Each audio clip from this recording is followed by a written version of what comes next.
안녕하세요. 시사건건 홀스영입니다. 자, 이번에 다룰 이야기는 윤석열 후보의 공약 이야기입니다.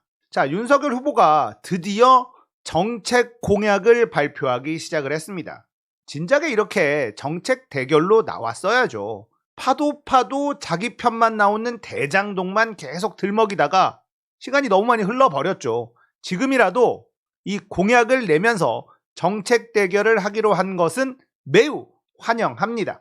자, 윤석열의 공약들을 살펴보면서 윤석열 후보가 대통령이 됐을 때 어떤 대한민국이 될 것인가, 이걸 한번 같이 생각해 보도록 합시다. 일단 최근에 있었던 게 여성가족부 폐지 공약이 있었고요. 그리고 군 장병 월급 200만 원으로 인상하겠다는 공약이 있었습니다. 일단 여성가족부 폐지는 많은 이대남들을 열광시킬 수 있는 그런 공약이기는 합니다. 다만 여성가족부를 해체한다면 지금 하고 있는 일들 중에 반드시 해야 되는 일들은 어떻게 할 것인지, 그리고 어떤 일들을 없앨 것인지 구체적인 방안이 나와야 되는데 그런 내용은 전혀 나오지 않고 있죠. 자, 군 장병들 월급을 200만 원까지 인상을 하겠다라는 공약을 했는데 이게 현실적으로 가능한지에 대해서 말들이 많습니다. 개인적인 생각으로는 불가능하죠. 지금 현재 부사관들의 초임, 이것도 같이 올려야 되니까 어마어마한 예산이 들어갈 겁니다. 이 예산을 어디에서 만들어서 확보할 것이다 라는 구체적인 내용은 없습니다. 이런 공약은 이대남들도 동의를 하기가 어렵습니다. 우리나라 20대들이 바보가 아니에요. 자, 오늘 또 공약을 몇 개 냈는데 이것도 좀 살펴봅시다. 자, 임대료 나눔제 시행하겠다. 부모 급여도 도입하겠다. 자, 계속해서 이 공약이 돈을 많이 쓰는 쪽으로 가고 있습니다. 자, 임대료 나눔제가 뭐냐? 임대료를 임대인, 임차인, 국가가 3분의 1씩 나누어 부담하겠다. 생계형 임대인을 대상으로 임대료의 3분의 1을 삭감하고 그중 20%를 소액 공제하겠다는 구상이다. 임대인에게는 손해본 임대료를 코로나 종식 이후 세액 공제 등의 형태로 전액 보장하겠다. 이렇게 얘기했네요. 임차인에게는 대출을 통해 임대료 문제를 해결하고 대출 금액 중 임대료와 공과금은 전액 면제하는 방식이다. 자, 재정 문제에 대해서는 이렇게 얘기했는데 어차피 정부가 재정 부담을 하는 것은 만기 이후에 면제해 드리는 것이기 때문에 3년에서 5년 이후 순차 재정 부담이 들어간다. 전체적으로 50조 원 정도를 예상한다. 이렇게 얘기를 했습니다. 자, 그리고 부모 급여를 제시했습니다. 아이를 출산하면 매달 100만 원 지급하겠다. 1년 출생하는 숫자가 26만 명. 큰 금액이 들어가지는 않는다. 이렇게 얘기를 했습니다. 자, 그리고 여가부 폐지 관련해서는 여가부는 많은 국민이 기대했던 역할을 하지 못했다고 많은 국민이 판단하고 있다. 여가부가 설립됐을 때 기대됐던 부분들은 여러 다양한 국가 행정에 부응하게 빈틈없이 조금 더 큰 관점에서 사회 문제에 폭넓게 보고 대응하겠다. 이게 무슨 말인지 전혀 모르겠는데 하나마나 한 말 아닌가 싶습니다. 잠재 성장률 목표치도 제시했다. 현 2%에서 4%로 2배 높이겠다는 구상이다. MB의 747 공약 같은 거죠. 이것뿐 아닙니다. 정말 무시무시한 이야기를 했는데 어떤 얘기를 했느냐? 북한에 대한 선제 타격 이야기를 합니다. 자, 윤 후보는 북한으로부터 마하 5 이상의 미사일이 발사되면 핵을 탑재했다고 하면 수도권에 도달하는 걸리는 시간은 1분 이내다. 요격이 사실상 불가하다. 그러면 조짐이 보일 때 삼축 체제의 가장 앞에 있는 킬체인이라는 선제 타격밖에 막을 수 있는 방법이 지금 없다. 북한의 호의를 평화쇼로 보고 있는데 이 정부는 거기에 너무 몰입해서 유엔의 핵 관련 제재도 선제적으로 풀어야 한다. 문재인 대통령도 안보리 이사국인 프랑스 대통령에게 북한의 선의를 강조하며 대북 안보리 경제 제재를 풀어달라고 요청한 기사도 봤다. 그 사이에 북한은 미사일을 더 고도화시켰다. 저희가 현실을 명확하게 인식하고 외교를 통해 대북 압박을 해 북한의 핵 고도화 과정을 어떤 방식으로든 중단해야 한다. 자, 이 정도가 오늘 윤석열 후보가 공약이라고 내건 말들입니다. 하나씩 한번 짚어보죠. 자, 임대료 나눔제. 임대인, 임차인, 국가가 3분의 1씩 부담하겠다. 이게 가능합니까? 임대인이 3분의 1을 내야 될 이유도 없는 데다가 임대인이 손해를 본 부분은 세액공제 형태로 전액 보장하겠다. 이렇게 얘기했는데 그렇다면 3분의 2를 국가가 부담하겠다라는 얘기거든요. 임대료의 3분의 1을 국가가 부담한다. 이거 말이 될까요? 현역 장병 월급 200만 원으로 인상하겠다만큼 허황된 얘기로 들리지 않나요? 자, 그리고 이 말을 잘 들어보면 또 어떤 게 있냐면 생계형 임대인을 대상으로 생계형 임대인 이건 어떤 기준으로 뽑을까요? 50조 원 정도 예상을 한다고 하는데 구체적인 이야기는 없고 대충만 있습니다. 50조 원 가지고 될까요? 전국의 수많은 임대하는 사람들의 임대료의 3분의 2를 국가가 부담하는데 이걸 한 방에 하지 않고 순차적으로 대출을 받아서 나중에 갚거나 세액공제 등을 통해서 혜택을 줄 거기 때문에 당장의 예산이 필요한 건 아니다 라고 얘기하는데 이것도 너무 허황되죠. 저출산 문제 해결을 위해서 아이 출산하면 매달 100만 원을 지급하는 부모 급여 이건 가능해 보입니다.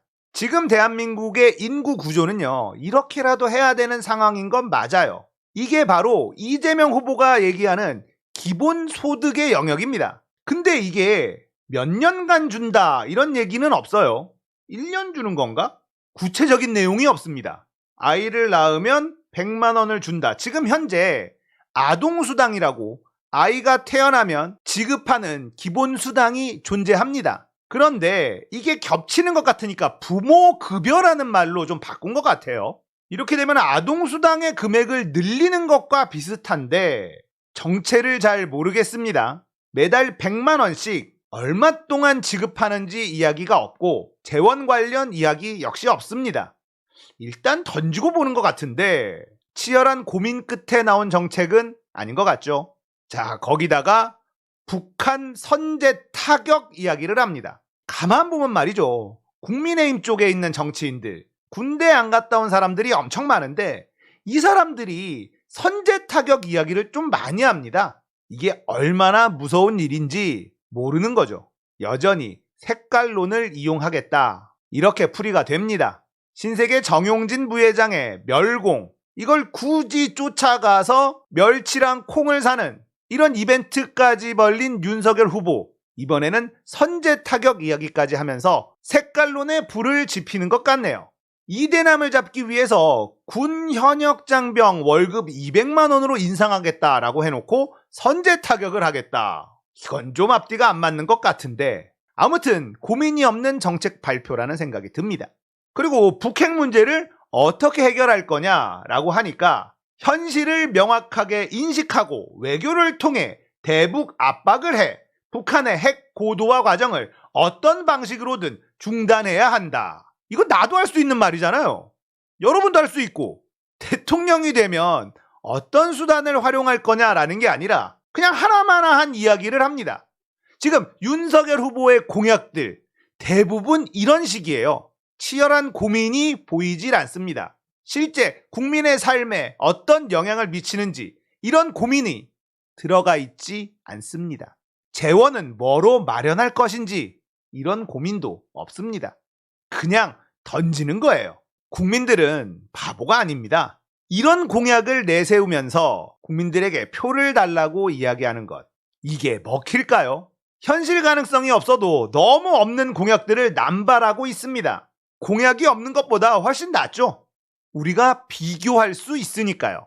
요즘 이재명 후보는 소확행 공약, 이걸로 좀 재미를 보고 있죠. 탈모약을 건강보험에서 지원하겠다. 이게 좀 홈런을 쳤고요. 개인적으로 마음에 드는 소확행 공약이 몇 개 있는데요. 여러분들한테 소개를 시켜드리자면 녹색 어머니 국가가 맡겠다. 초등학생 아이를 가진 부모, 특히 엄마들 녹색 어머니 아침에 나가서 건널목 같은 데서 안전요원으로 봉사하는 거예요. 이게 돌아가면서 의무적으로 하게 돼 있습니다. 맞벌이 엄마한테는 엄청난 부담이고 괴로움입니다. 제 둘째 아들이 이제 초등학교 6학년이 되거든요. 1년 더 해야 돼요. 1년 동안 몇 번 안 하기는 하지만 이걸 왜 부모한테 전가하는지 잘 모르겠습니다. 그리고 이걸 부모들한테 전가하다 보니까 너무 당연시돼 있어요. 도서관 사서 같은 것도 번갈아 가면서 하는데 이것도 너무 당연시되어 있죠. 이건 국가가 맡아서 해야 되는 거죠. 너무나 소소하지만 꼭 이루어져야 되는 공약이라고 생각합니다. 그리고 반려동물 진료비 표준 수가제를 도입하겠다. 이런 공약을 냈습니다. 자, 저도 집에 강아지를 한 마리 키우는데 이거 너무 좋은 공약이에요. 자, 표준 수가제를 도입한다는 게 무슨 뜻이냐? 이건 건강보험 안으로 이 반려동물까지 집어넣자는 건 아닙니다. 자, 표준 수가제를 도입한다는 건 진료 행위에 대한 가격을 국가가 매기겠다라는 거예요. 국가가 개입하겠다는 겁니다. 반려동물 키우시는 분들은 정말 반가운 공약이죠. 강아지나 고양이가 아파서 병원 한번 가잖아요. 수백만 원이 우습게 깨집니다. 그러다 보니 진료비 때문에 버려지는 동물들도 많죠. 자, 진료비에 대한 표준 수가가 결정이 된다면 이제 사보험들이 상품을 만들기 시작할 수 있다는 거예요. 지금 일반적인 보험회사에서 반려동물 관련 보험 상품이 거의 없습니다. 저도 알아봤는데 거의 없더라고요. 수요는 많은데 보험 상품이 없다? 이건 표준 수가가 정해져 있지 않기 때문이에요. 반려동물의 진료 행위에 표준 수가가 정해진다면 보험사들도 이 보험 상품을 설계할 수 있게 된다는 거죠. 이것만으로도 반려동물을 키우는 사람들의 부담을 많이 줄일 수가 있을 겁니다. 과도한 진료비 때문에 버려지는 반려동물들도 줄어들겠죠. 이재명 후보의 소확행 공약을 보면 다분히 현실 가능성이 높은 것들이에요. 윤석열 후보처럼 뻥뻥 질러놓는 그런 공약들이 아니라는 차별점을 느낄 수가 있습니다. 윤석열 후보가 공약을 내기 시작했으니까 다음 공약들도 한번 짚어보면서 우리가 이재명 후보와 비교해보는 시간 자주 가져보도록 하겠습니다. 끝으로 윤석열 후보가 직접 했었던 말 들으면서 마무리하도록 하겠습니다. 공약이라는 게 원래 다 그런 거 아닙니까? 공감되셨다면 구독, 좋아요, 알림 설정 부탁드릴게요. 감사합니다.